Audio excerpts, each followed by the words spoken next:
Welcome aboard. It's Captain G to Killing Fields 4.2 U.S. Pacific Command. Minor bit of housekeeping, but an important one. In 4.1, when the Soviets made their unwarranted, unjust, and unprovoked attack on the peoples of Southeast Asia, Admiral Seabass took a casualty he didn't want to take, which was a fighter over an air cav, because he was under the mistaken impression he had to leave one air cav in Malaysia to take it and could only blitz the other. And we clarified that you can actually take the territory and then blitz and move. He does not have to leave anything behind. So he swapped out the casualty that he took in Thailand, or the casualty he took here, as an air cav rather than the fighter, and he has returned this fighter squadron to the southern part of Vietnam. All right, so that's the housekeeping. Let's look at the consequences of the Soviet action. So the U.S. moves from DEFCON 4 to DEFCON 2, and that maxes out our IPP to 17.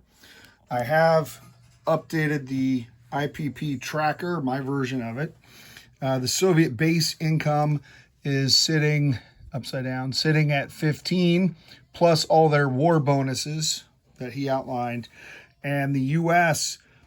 jumps from 17 plus 8 to get to 25. And where does that 8 come from? He mentioned it, but he didn't outline it for you.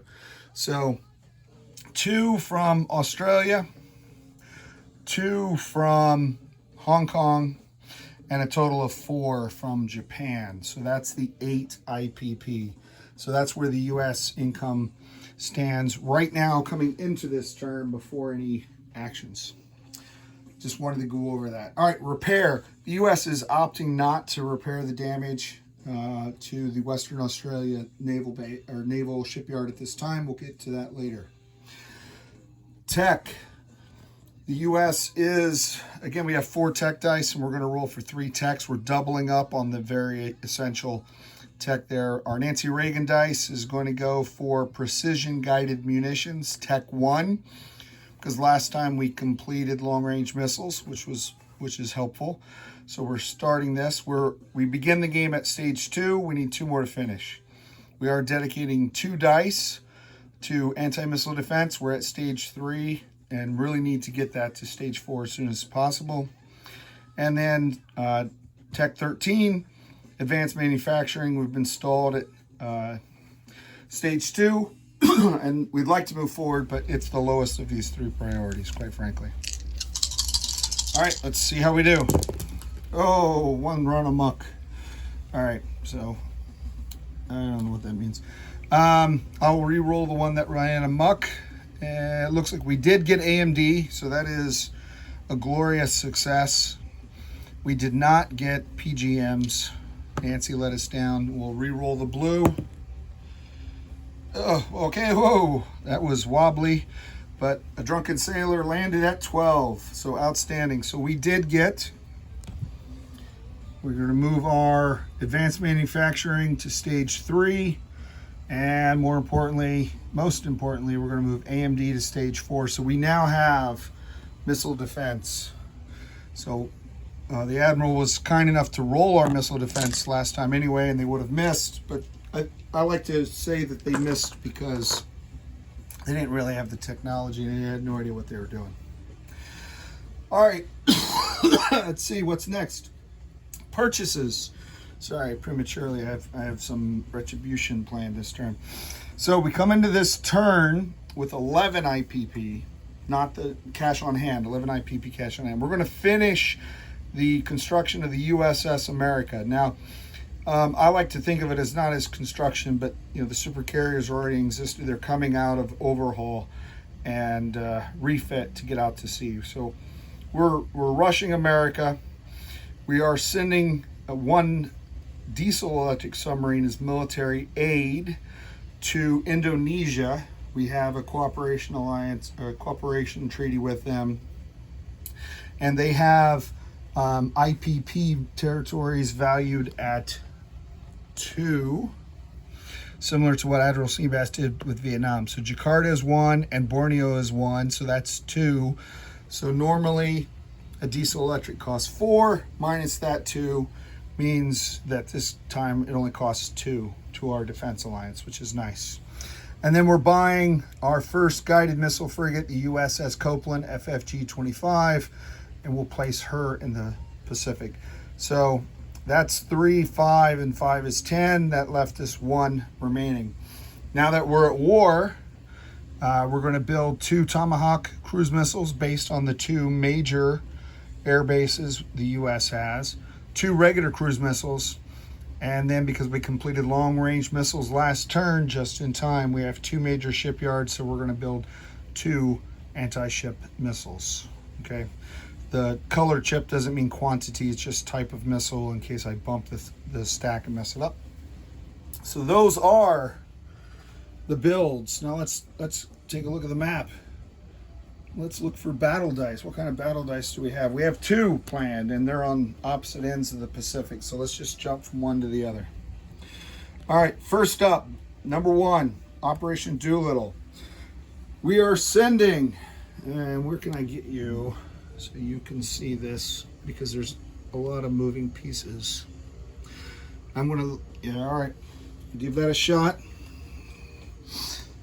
Okay. So we're sending the B-52 from Guam. 1, 2, 3, 4, 5. We're going to fly over the Sapporo Island, launch 2 cruise missiles, which have a range of 2. Again, thank you, long-range missiles. And we're going to do a facility strike on the Soviet major air base in Vladivostok. Now, because it's a major air base, it has inherent SAM batteries, 1 for a minor facility, 2 for a major. So each SAM battery will get to shoot 2 AMD at each missile, so that's a total of 4 AMD. But we're launching those 2 cruise missiles anyway. Because the Soviets have an air superiority fighter that could scramble and take out this B-52, the U.S. has decided to send from all the way to the top of your screen this F-15 squadron at Elmendorf Air Force Base in Alaska. They're going to fly 1, 2, 3, 4, 5, 6. Is that right? Is that the path? 1, 2, 3, 4, 5, 6. Yes. And they have 1 more, or they could land right there because there is an airbase. So they're going to fly escort. We're also going to launch from the USS Independence in the 7th Fleet in Pacific. Coyote Squadron, Coyote Air Wing, this F-14 Naval Air Superiority Squadron, 1, 2, 3, 4, 5 over Sapporo Island. And then because this is a joint operation of Air Force, Navy, we're going to bring the Marines. So they're flying their AV-8B Harrier naval fighter off of Okinawa. 1, 2, 3, 4, and they will land in Sapporo Island. They don't have room to go anywhere else. So I have 2 air superiority fighters and 1 Harrier fighter escorting this. So against this overwhelming might, the Soviets have wisely chosen not to scramble. I'm sure he'd love to get some payback for those brave Japanese pilots who scored an early victory in the war, but he did not get that. Okay, let's go to the other battle. Well, not the only battle. And that is here in P-58. The U.S. is sending against this mass of Soviet submarines 3 Los Angeles class submarines. So the surviving LA sub from P-48 is coming down. The 2 up here in P-38 off of Guam are coming off silent running. They avoided the bear, and they're going to move 1, 2.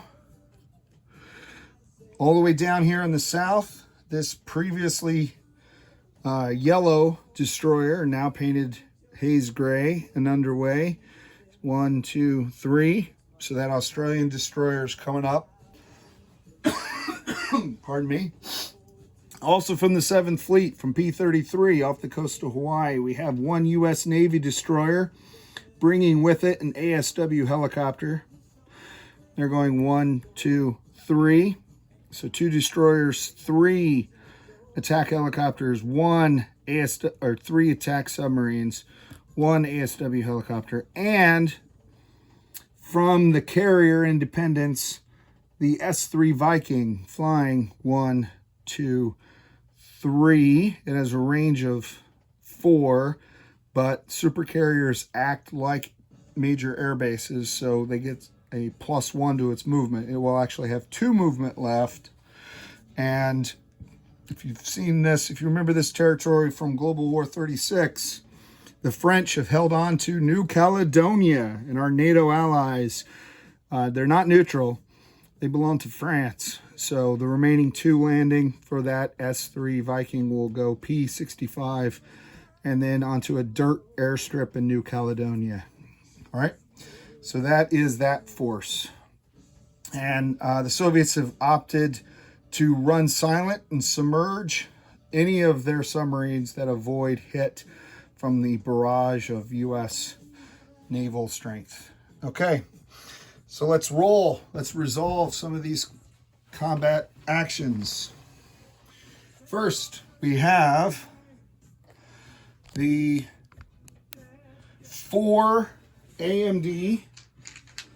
So that is 2 dice per missile from each of the 2 inherent missile defense. So I'm going to roll these 4. The reason I'm, well, actually, where's this? I'll do it this way. We have 2 cruise missiles. So I have the 2 firing at 1 cruise missile, and if they both miss, then this will be the damage. I do not get to add 1 to mine because the U.S. doesn't have Chem 4. And then I'll roll the second one, okay? So I'll tee up the second cruise missile here. All right. Randomizer.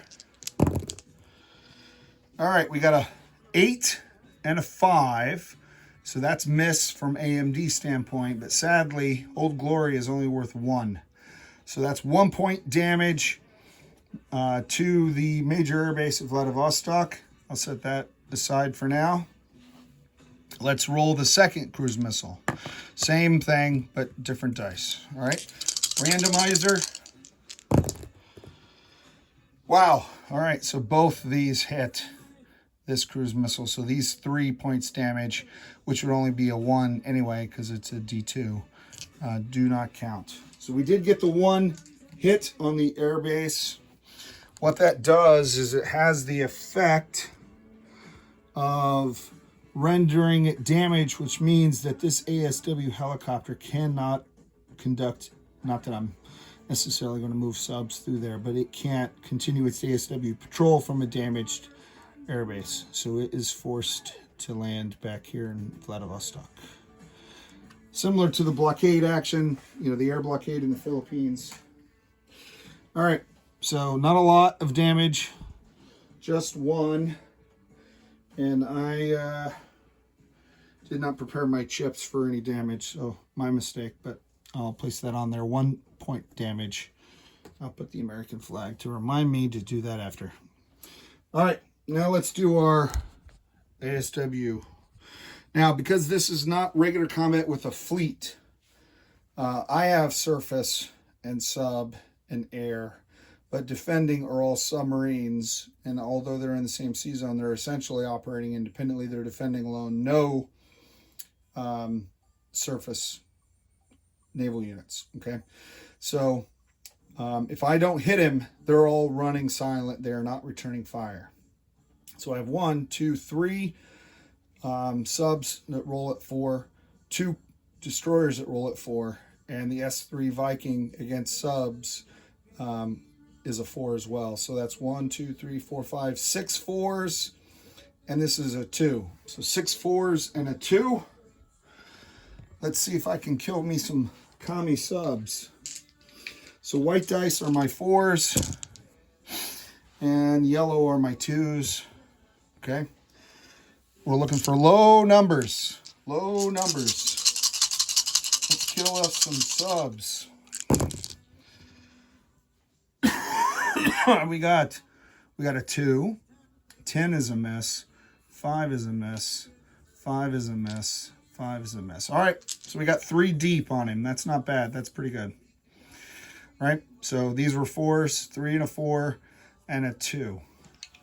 I'd like to think that one of these was the Viking, just because. Fly Navy. So that is 3 hits. So his casualty order were the 2 kilo class. I'm using kilo. I think he's got Foxtrots. 2 kilo class diesel electric and 1 Victor 3 nuke. Trying to protect, obviously, his my sculpt, the Oscar 2. I think he's using the Echo. So that means this defends at a 4. These defend at 3. So he'll have 2 3s and a 4 firing back. And the other subs, what do I do with the run silent chip? The other subs are running silent, so they will, their part is done. I'm not sure where I just put that. I had it right there. All right, let's roll. Where are the 3s? 3s are blue, and 4s are white. So let's, oh, there it is. All right, let's roll for the dying snapshot out of these subs. Ooh, not bad. 2 out of 3. Ouch. Those are some brave Soviet captains. So 2 out of 3 hit. Now, if I take both destroyers, my helicopter has nowhere to land. So I have to keep at least 1 destroyer for the helo. And I'll take a destroyer and a submarine. All right. They cost the same to replace. They're both 6 IPP. They have different capabilities, strengths and weaknesses. And I'm just going to go ahead and land him down in New Caledonia. And that's the run silent chip. These guys go in the kill box. All right, so 3-2 is the exchange. Not bad. We'll see what counter strike the Soviets give us. That completes our combat attacks. We are doing an ASW patrol with this P3 Orion. He's got a patrol range. He is going, where's he going? He's going here. Right? 1, 2, 1, 2, 3, 2. He's going here. P32. So from Hawaii, 1, 2. All right. So that's his patrol vector right there. All right. So that's wasn't combat, but I got to do it during the combat moves. Now we go to non-combat. So we're going to land the air. We landed the helicopters on the destroyer, the S3 Vikings in New Caledonia. Right here. For up here, make sure I didn't count that right. Wrong. 1, 2, 3, 4, 5, 6. So the F-15 and the Harrier both have to land in Sapporo. I am going to create U.S. Forces Japan task force marker, not for Sapporo, but for Tokyo. So I'm going to take these helicopters off ASW duty, land them in Japan. Okay. I think he has to land in Sapporo. I'm not sure, but that's fine. Okay. So they're coming off, and they'll be used to strike out at subs rather than just sit there. All right. The F-15 and the AV-8B will land in Sapporo Island. The F-14 will land here in Tokyo. All right. So he's going to go on the task force marker. The B-52 will land in Hawaii. Okay, so he's going to land in Hawaii. All right. More to come, more to come. So we landed the air. Sea lift.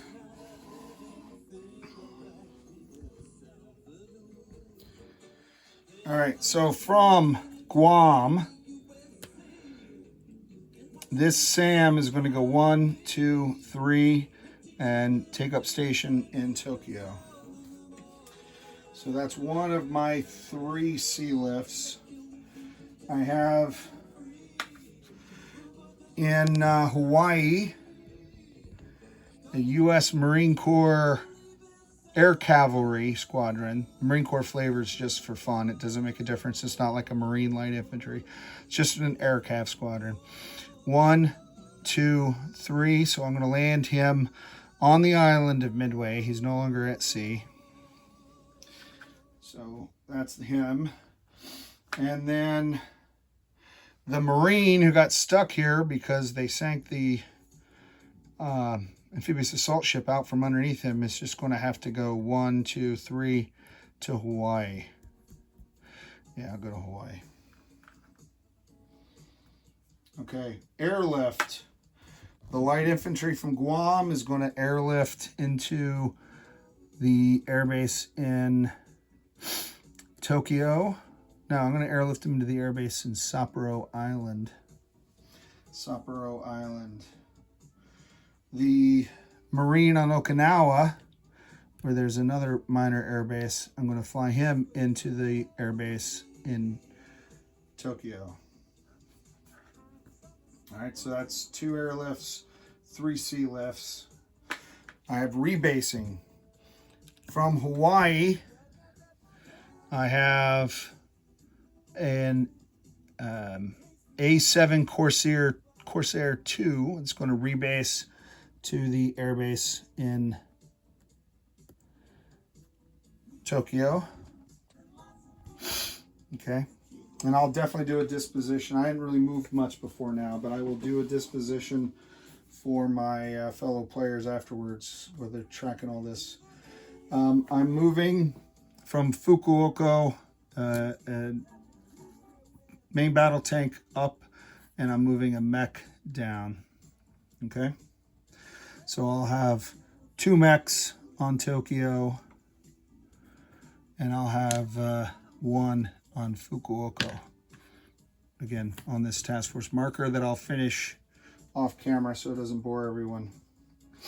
The Japanese Maritime Self-Defense Force here in P-17, they're going to go through this strait, go 1, 2, 3, 4, well, 4. 1, 2, 3, 4, 4. So I'm going to put the frigate up here and the diesel electric underneath the P3. Sorry. Okay. So 1, 2, 3, 4 because of the shipyard, and 1, 2, 3, 4. All right. So that is U.S. fleet. I'm going to move the U.S. fleet back to P25 just to get it out of ASM range, anti-ship missile range. And I'm going to take both these helicopters and land them now on the carrier. Take them off ASW patrol and land them on the carrier. The one that's there in the Independence. America's not built yet. All right, the naval bomber will be the second rebase, air redeploy, flying from the carrier, I guess technically before it moved, but it doesn't matter, to Tokyo, because the Naval Air Station there. So I've got the Corsair and the bomber there in Tokyo. The fighter, actually, I think I'm air redeploying the fighter, and the bomber can fly on its own. 1, 2, 3, 4, 5, yeah. All right, so the naval fighter is in Tokyo as well. So there's really nothing but helicopters on the Independence here in P-25. The U.S. Airborne in Okinawa is going to use his inherent airborne movement 1, 2, 3 and land on Taiwan. We're making a statement to the Chinese who have massed Marines and air and missile boats and amphibs right on the frontier that the U.S. is in no mood whatsoever to take any more communist aggression into our friends' backyards. And I already moved the mech down to Fukuoka. So I think that's it. Those are all of my non-combat moves. So let's go over here. Let's grab these units and place them on the map. So Copeland and the America are going to go in P-25. So I have 2 super carriers, 1 battleship, 1 cruiser, and 1 mighty frigate in that task force. The diesel electric submarine will be built at this shipyard because this one's damaged, and then delivered to Jakarta right here at P-62. Okay, it'll just be in that sea zone. And that completes place units. Not that I have a lot to place. I'll add these missiles to my dashboard. I did fire 2 cruise missiles, so those will come off and be replaced by 2 cruise missiles. So that's a net 0. So I'll just be adding Tomahawks and adding anti-ship missiles to the portfolio. Collect income. All right. So as we said at the beginning, we were at 25 IPP. That did not change because we didn't take any new territory. But as Admiral Seabass noted, I lost the 2 tankers, but I also lost, and that's why I'm using these black chips. They represent oil money lost and trade money. 1, 2, 3, 4. This is the 2 tankers. 5, 6, because I lose money in trade from Singapore being controlled by the Soviets. So that's a -2 income for Singapore as well. So that's a total of -6. So 25 becomes 19. And 19 plus the one I saved becomes 20. So we have 20 IPP here. And similar to Far East Command, U.S. Pacific Command gets to roll a dice and beg for scraps from Big Brother U.S. Global. We want high numbers. 5. A 5 sadly is in the middle, so that's 4 IPP. So we'll take it. So we'll end our turn with 24 IPP cash on hand. Next up is the People's Republic of China and Ozark Outpost. This is Captain G, over and out.